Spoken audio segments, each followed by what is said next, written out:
নতুন ধারার অঙ্গীকার, দুর্নীতি থাকবে না আর। এই স্লোগানকে লালন করেই নতুন ধারার পথে চলা।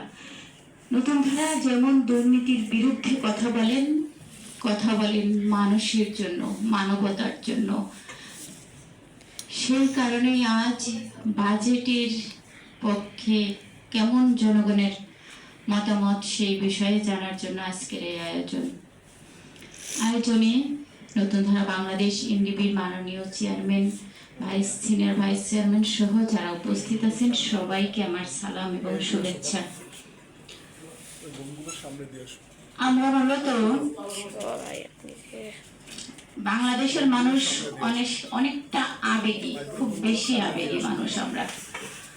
বাজেট আসলে কেন হয়, কার জন্য হয়, কিসের উপরে নির্ভর করে হয়, এটা আমরা আসলে অনেকটা গুরুত্ব দেই না। খালি যখন বাজেট পেশ করা হয় আমরা শুনি শুধু। আমি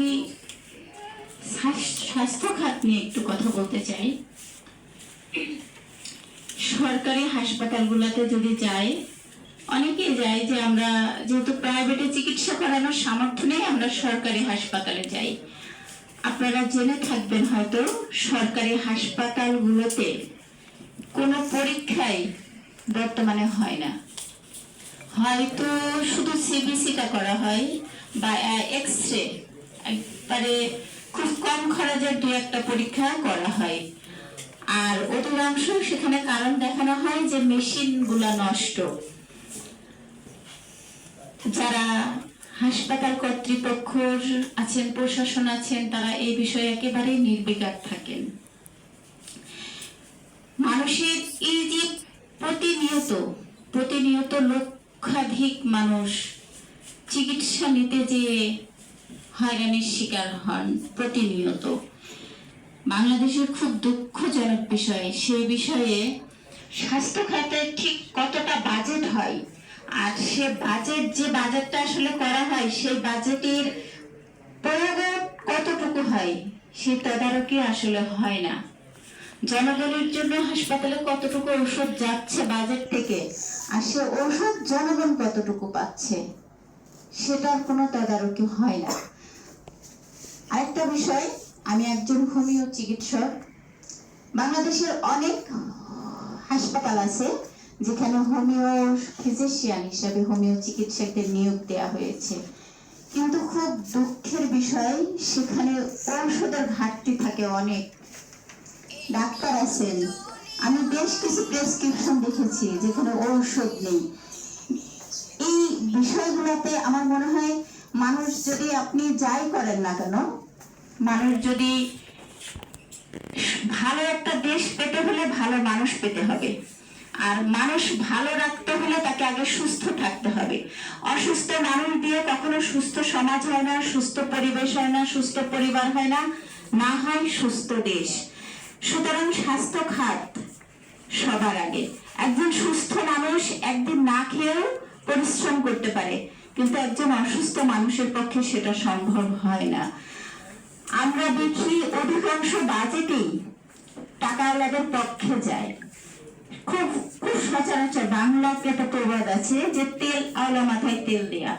তো যাদের ও দেখবেন যে গাড়িতে কিছু ভর্তুকি দিচ্ছে, বা যেগুলো পকেট ভারী, যাদের তাদের পকেটটা যারে ওই ভারী থাকে সেই বাজেটটা হয়।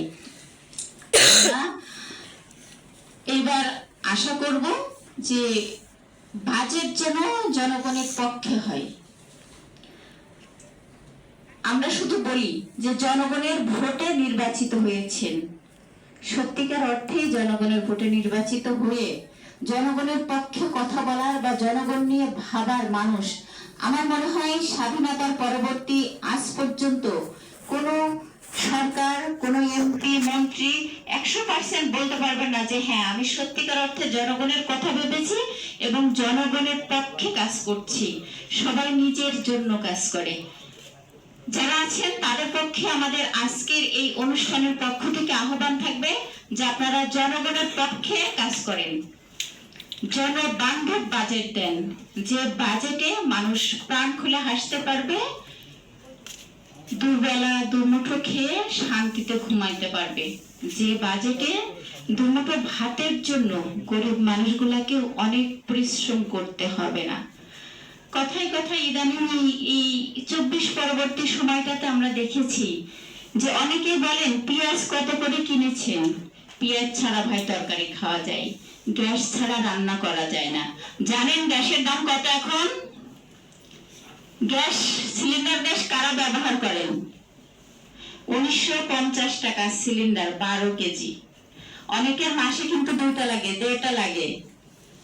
তেলের দাম বেড়েছে কেজিতে 35 টাকা, 30 টাকা থেকে 35 টাকা কেজি। নারকেল তেলের দাম বেড়েছে। বলবেন পুরুষদের ওই চিন্তা নেই, মাখে না, কিন্তু কেনে কিন্তু পুরুষরাই। প্রত্যেকটা জিনিস দাম যে বাড়ছে প্রতিনিয়ত, সেখানে কিন্তু কোনো ভর্তুকির নেই। আমার মনে হয় যে আরেকটা যে বিষয় আছে, আমরা কৃষি খাতটা খুব উপেক্ষিত। কৃষি খাতে কখনো কোনো বাজেট আসে বা ভর্তুকি দেয় সরকার, কোন সরকার দিয়েছে বলে আমার মনে হয় না। যদিও কখনো এটা মুখে কিছুটা উচ্চারণ করেন, ওটা মুখে পর্যন্ত থাকেন, বা যদিও কোনো খাতা কলমে সই করেন, ওই খাতা কলমে সইয়ের মধ্যেই থাকেন, বাস্তবে তার কোনো প্রয়োগ দেখা যায় না। আর এই প্রতিনিয়ত আমরা বলি যে চাচ্ছি আমরা এটা, কিন্তু সেই চাওয়াটা পূরণ করার জন্য যেমন মানুষ প্রয়োজন, সেই মানুষ নির্বাচন করতেও আমরা অনেক সময় ব্যর্থ হই। আজ খুব খুব দুঃখের একটা বিষয়, খুব দুঃখ নিয়ে যে একটা কথা বলতেছি, যে আপনি একটা ভালো কথা বললেন বাংলাদেশের আজকে প্রেক্ষাপটে, যদিও প্রাসঙ্গিক বিষয়টা না, তবুও বলি যে আমি জনগণের পক্ষে, একজন নির্যাতিত মানুষের পক্ষে একটা কথা বললাম, একজন নির্যাতিত মানুষের পক্ষে কথা বললাম, একজন নির্যাতিত বোনের পক্ষে কথা বললাম, বা একজন নির্যাতিত ভাইয়ের পক্ষে কথা বললাম। সেই কথাটাকে কিছু মানুষ, বাংলাদেশের জনগণই কিন্তু, তার বাইরের কেউ না, কিছু মানুষ আছে এইটাকে নিয়ে ট্রোল করবে বা বিরোধিতা করবে, নানান ধরনের গুজব ছড়াবে। তাদের প্রতি আহ্বান, নতুন ধারা বাংলাদেশের প্রত্যেকটা নেতা কর্মী কর্মে বহাল আছেন। তারা চাঁদাবাজি করেন না, জনগণের পকেটের টাকা নিজের পকেটে ঢোকানোর জন্য বসে নেই।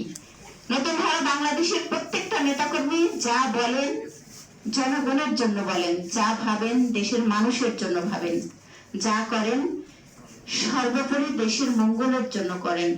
তাই আমার আহ্বান থাকবে, নতুন ধারা বাংলাদেশ এনডিবির প্রত্যেকটা নেতাকর্মী যেহেতু জনগণের কথা ভাবেন, আপনাদের কথা ভাবেন, আপনার কথা ভাবেন, আপনার মায়ের কথা ভাবেন, আপনার বোনের কথা ভাবেন, সুতরাং যদি সহযোগিতা না করতে পারেন, দয়া করে এত বেশি বিরোধিতা করবেন না, যেখানে কিছুটা মনোমালিন্যেরও একটা পর্যায়ে আমরাও আসতে পারি। এই আহ্বান করছি সবার প্রতি। আর সরকারের প্রতি আহ্বান করব, বাজেটটা সত্যিকার অর্থেই জনবান্ধব করেন। যে বাজেটে কোনো মা সন্তানকে খাওয়ানোর পরে নিজে কি খাবেন সেটা ভাববেন না, কোনো বাবা ভাববেন না বাসায় ফিরে সন্তানের পছন্দের জিনিসটা আমি তার হাতে তুলে দিতে পারবো কিনা। বাংলাদেশের মানুষ ডাল ভাত খেয়ে ভালো থাকতে জানে, হাসতে জানে, তারা শাক পাতা তুলে খেয়ে ভালো থাকতে পারে। সেই ভালো থাকাটার মধ্যেও কিছু ভালো যদি আপনারা যোগান দেন, মানুষ সত্যিকার অর্থে আপনাদেরকে পূর্ণ সমর্থন দেবে। আর সেই সমর্থন পাওয়ার জন্য আপনারাও জনবান্ধব বাজেট করবেন। এই আহ্বান রেখে আমি আমার কথা শেষ করছি। আজকে যারা এসেছেন সবাইকে অনেক অনেক ধন্যবাদ, কৃতজ্ঞতা, ভালোবাসা। ভালো থাকবেন সবাই।